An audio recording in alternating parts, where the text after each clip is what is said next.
j'ai moi-même travaillé en fait dans une épicerie fine, donc pendant 2 ans dans le petit village d'Espelette, donc un village très caractéristique, très reconnu, notamment pour le piment d'Espelette, mais pas que, aussi pour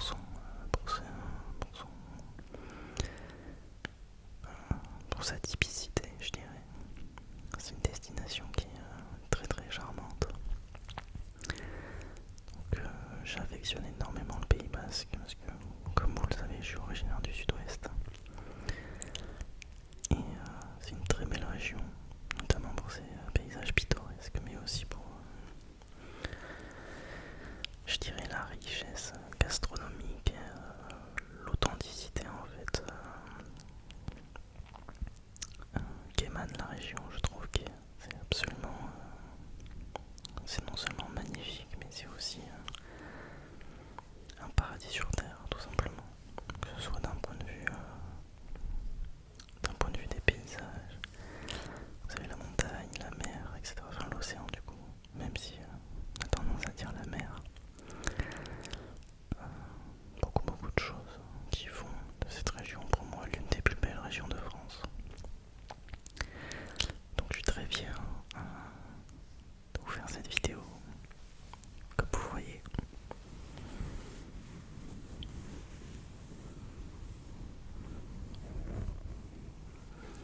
je me suis adapté au thème du coup. Je me permets de faire une petite dédicace à Olivier ASMR parce que je sais qu'il a été l'un des précurseurs justement. Je me souviens de ses vidéos ASMR apéro pendant le Covid que je regardais et que j'aime beaucoup. Je te passe le coucou Olivier si jamais tu regardes cette vidéo, quoi qu'il en soit.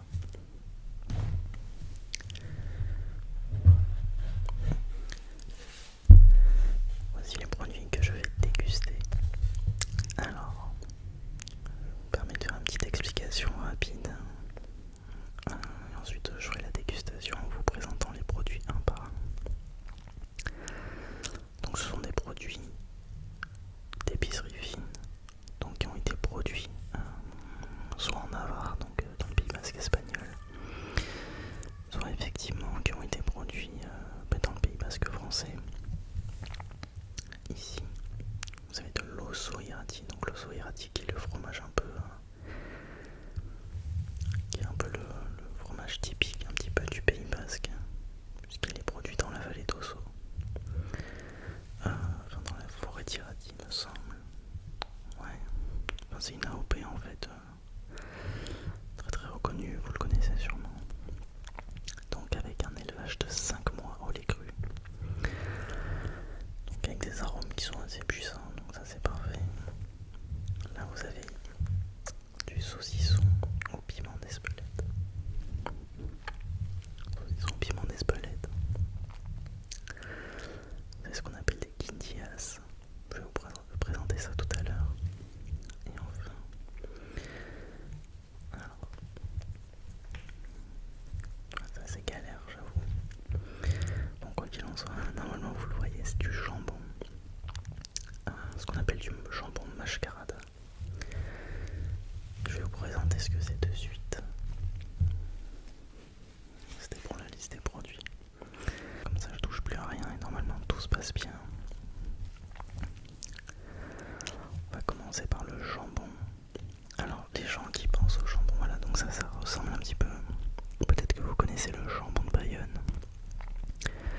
Savoir qu'il y a différents types de jambon. Il y a le jambon ibérique, le jambon de Bayonne, voilà, il y a différents types de jambon qui se caractérisent notamment par les méthodes d'élevage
atypique.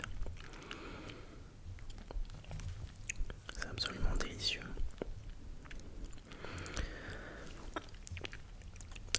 Quand vous achetez des produits comme ça, qui sont des produits qui sont nobles, ça a un certain prix, mais je vous assure que une fois que vous avez goûté à ça, vous préférez largement mettre le prix pour les produits d'une telle qualité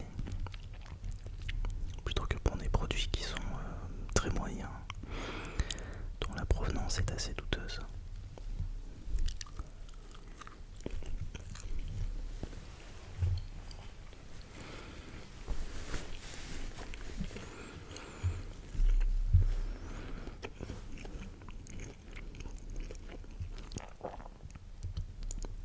On sent vraiment le côté très fruité.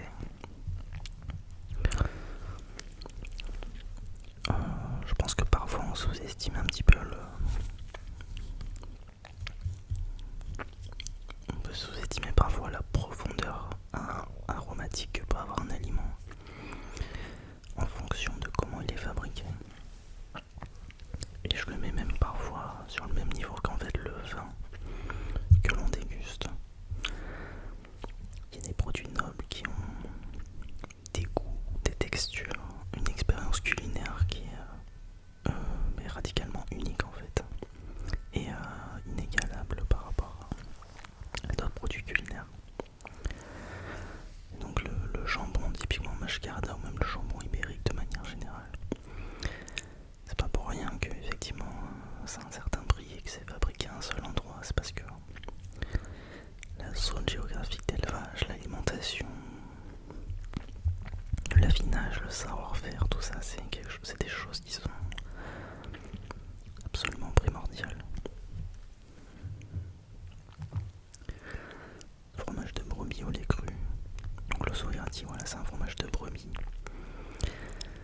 C'est du lait de brebis, de ce qu'on appelle des manèges à tête noire. Et il y a également à tête rousse, si je dis pas de bêtises. Donc c'est les brebis en fait du Pays Basque que vous trouvez en fait dans les montagnes du Pays Basque et au Béarn, tout simplement.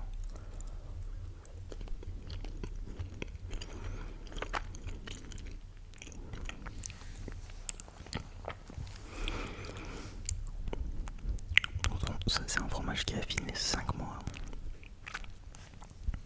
5 mois ça peut paraître beaucoup, mais c'est assez court finalement pour l'affinage d'un fromage d'une telle qualité.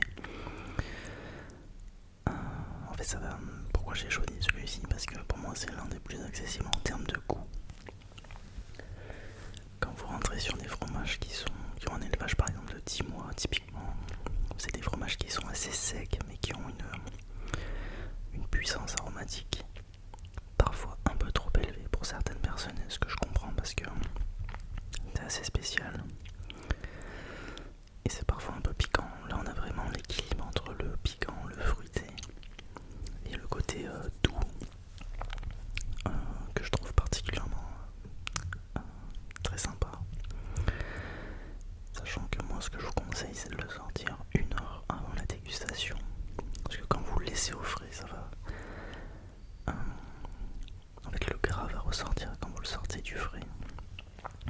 Il va un peu suinter, ça va libérer les arômes, c'est bien meilleur pour la dégustation.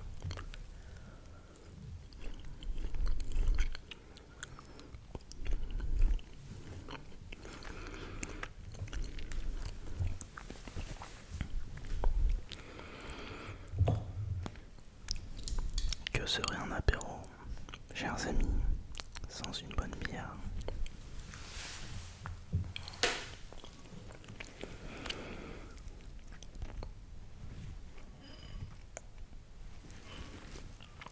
Alors, c'est une bière en fait, je sais qu'on dit une IPA, ça y a pas de souci. C'est une Ale, donc A-L-E. Et en fait la spécificité de cette bière c'est qu'il me semble que c'est des fermentations qui sont à haute température. Et le fait que les levures se fermentent à haute température, ça va rajouter du fruité et de la profondeur au goût, au détriment peut-être de la fraîcheur. Voilà, des bières qui sont fermentées à basse température vont être beaucoup plus peut-être éventuellement un côté frais,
c'est très sympa comme bruit.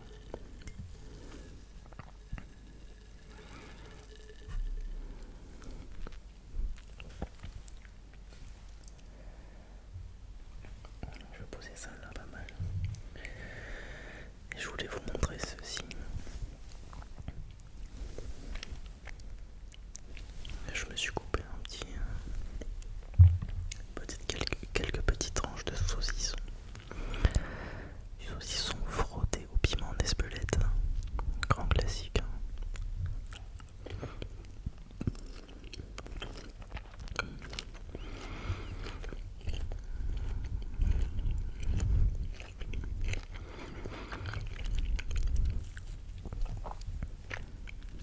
Un saucisson, il y a beaucoup moins d'élevage qu'un jambon. Pour rappel, pour le jambon, on est sur un élevage de 30 à 36 mois. Là, on est sur un élevage de 1 mois, il me semble.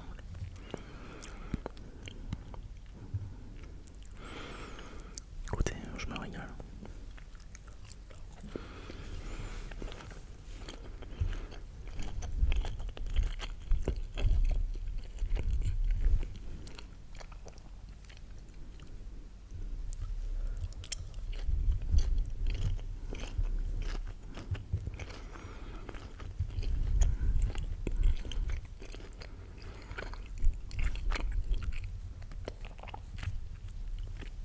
Le piment d'Espelette est légèrement épicé.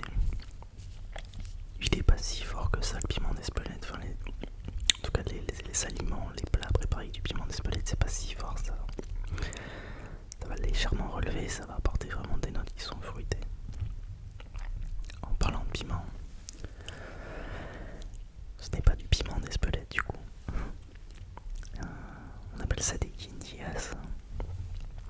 En fait, c'est une sorte de piment doux de Navarre. Donc, de Navarre en Espagne. Et donc, c'est comme les cornichons.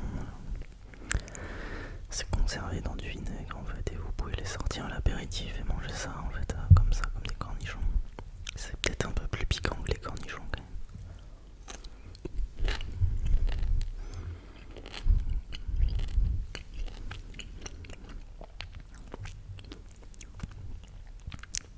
Je trouve ça délicieux.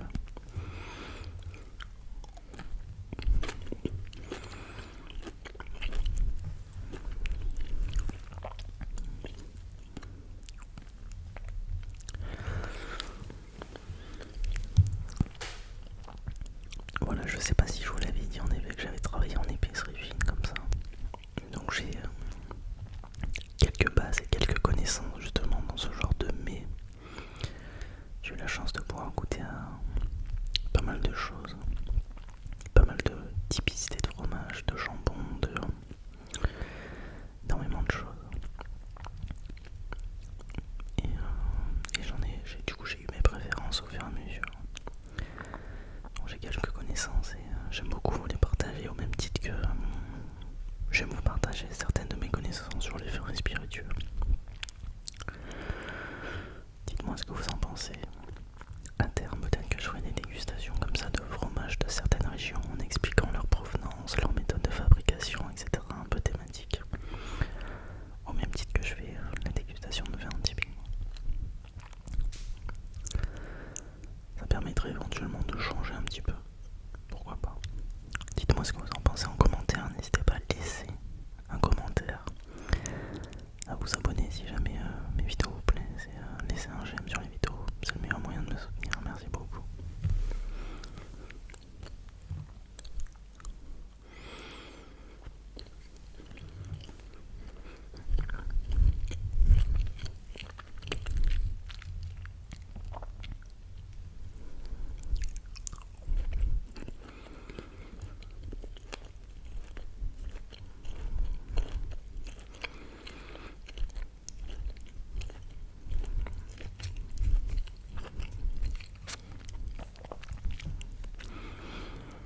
Je me régale. Si jamais vous passez dans le Pays Basque, il est impératif de goûter ce genre de choses. Généralement, vous en remettez jamais.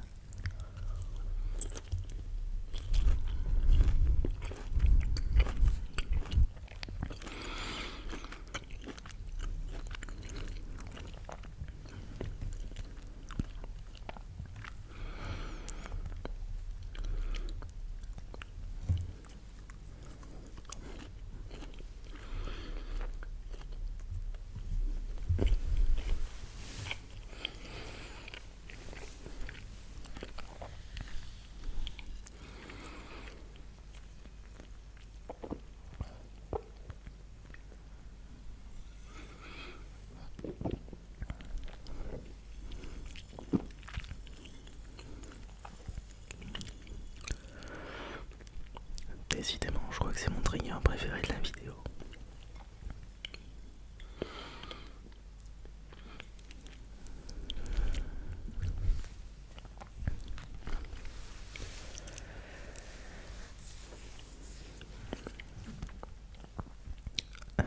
Messieurs, dames, j'espère que cette vidéo vous a plu, qu'elle vous a permis de finalement de découvrir des choses que vous